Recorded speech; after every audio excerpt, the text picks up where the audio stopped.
Hey there guys, it's Skipper Megan. If you are returning, welcome back, and if you're new, welcome aboard. So we have been for the past month or so talking about how to plan a Walt Disney World trip, and this week is going to be our final week talking about that trip planning information.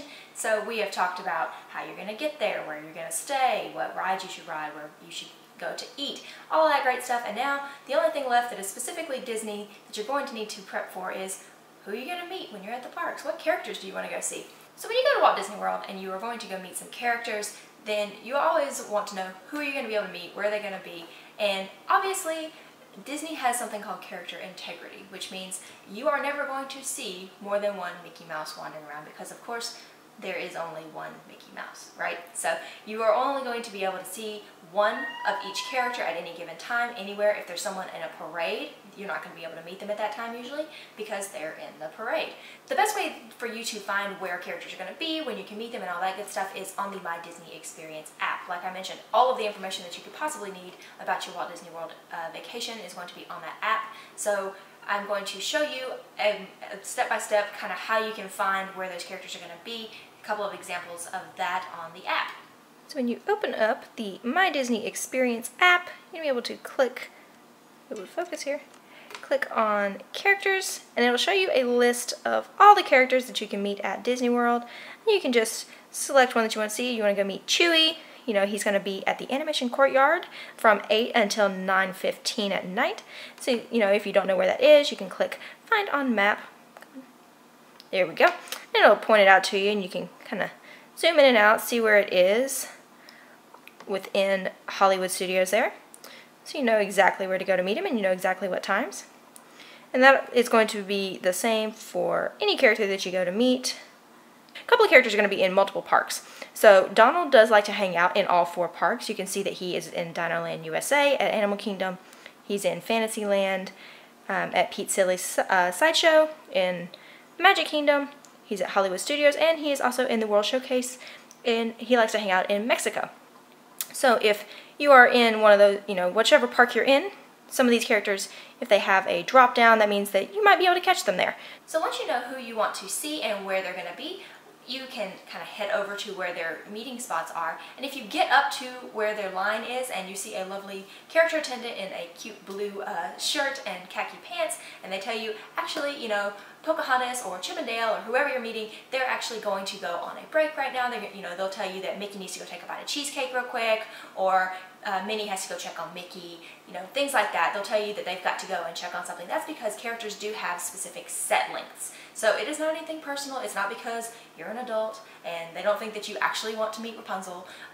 It's just because characters can only stay out for a certain amount of time. They have to go and take a break. Florida is very hot. Imagine if you were Winnie the Pooh and you were completely covered in fur. You would be very, very warm as well. So they actually only stay out for usually around 20 to 30 minutes at a time. So if you get to a line and they say they're going to be back in a little while, you know, some of the characters, if they have a set that is going to be all day long, that means that they're just going to step out, grab that bite of cheesecake real quick, and then come right back in, so you don't have to wait for very long.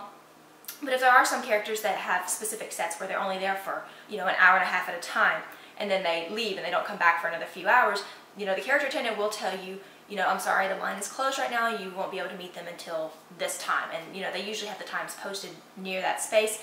A good rule of thumb is if you want to meet a character, get there about 15 to 20 minutes before the line is supposed to close. You know, if Snow White says that she's meeting until 3:45, try to get there before 3:30. That way you do have a little bit of extra time because they will cut the line off when they know that the line will extend until that time. They're not going to keep the line open until 3:45.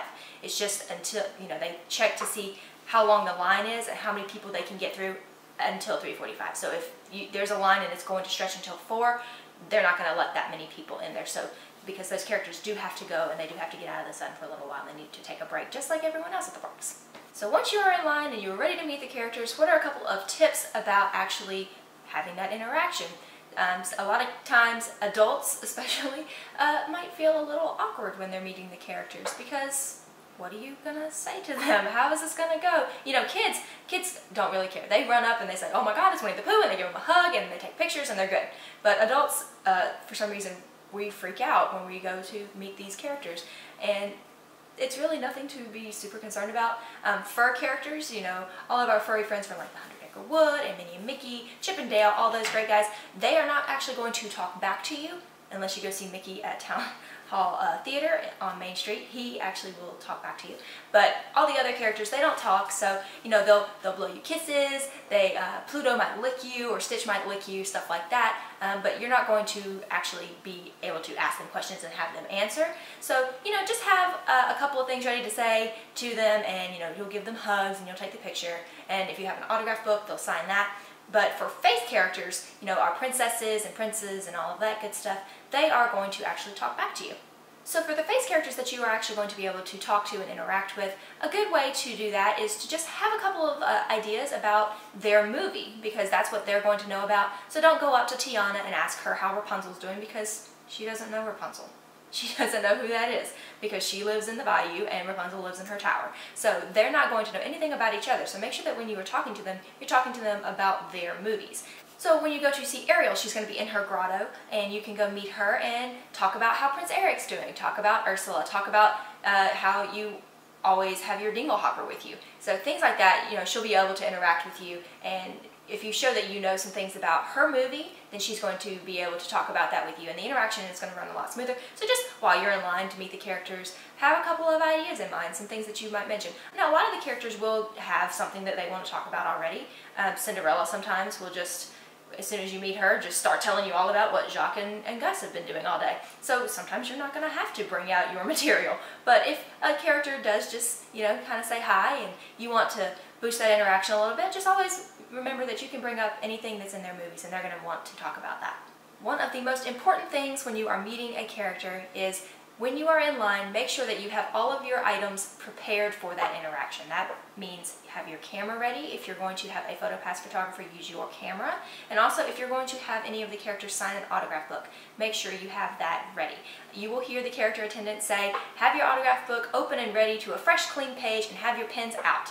They're going to say that 100 times while you're in line, so make sure that you are paying attention to them, because they want that line to move as smoothly and as quickly as possible so that everyone can get to meet the characters and everyone can have that interaction.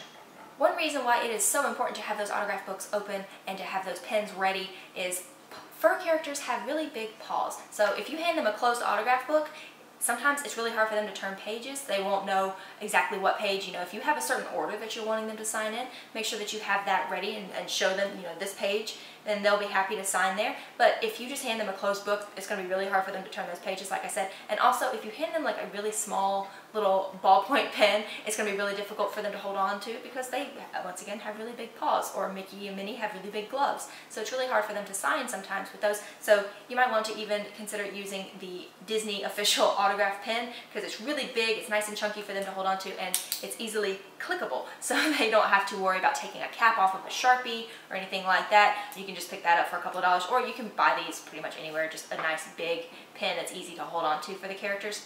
And for the autograph books, you can buy those at the park, or you can actually bring any kind of autograph book. You can buy them on Etsy, you can make one yourself. There's lots of different options. They will sign anything that's an autograph book. They won't necessarily sign anything that is not Disney merchandise.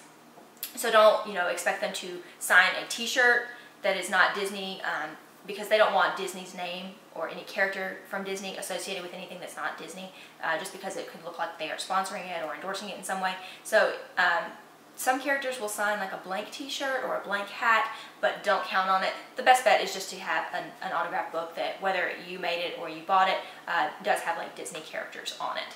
The final tip about character interactions is with your cameras. If you do have a camera with you, the PhotoPass photographer will be absolutely thrilled to take some pictures with both of your cameras, with your camera and with theirs. So you'll have some options if you are not using the PhotoPass option, so you have not paid to have all of the pictures that PhotoPass photographers take of you. Make sure that you're still giving them your camera, or give them your phone even. They are well versed in all phones and all cameras, so just hand them to them and say, hey, could you take a couple with ours too? And they'll say absolutely, and they'll snap a couple pictures with their camera and with yours, so that you have some options and you will be able to have those magic moments on film, even if you did not pay for a memory maker. So make sure you're taking advantage of that service. They are more than happy to do that. Don't feel like you have to pay for pictures when you're at Disney. So just always make sure that you do give them your camera or your phone so you can have those magical moments. Well, guys, I think that is it. I think that's pretty much everything about planning a Walt Disney World trip. I hope some of you have learned something. I hope this has been helpful the past couple of weeks. If you are going to Disney or you're already at Disney, that's awesome. Hope you're having a great time. Let me know down below some of your favorite rides, if any of these suggestions have helped you make fast pass picks or anything like that. If you have any suggestions for future videos, let me know that too. And I will see you guys next week. Bye, y'all.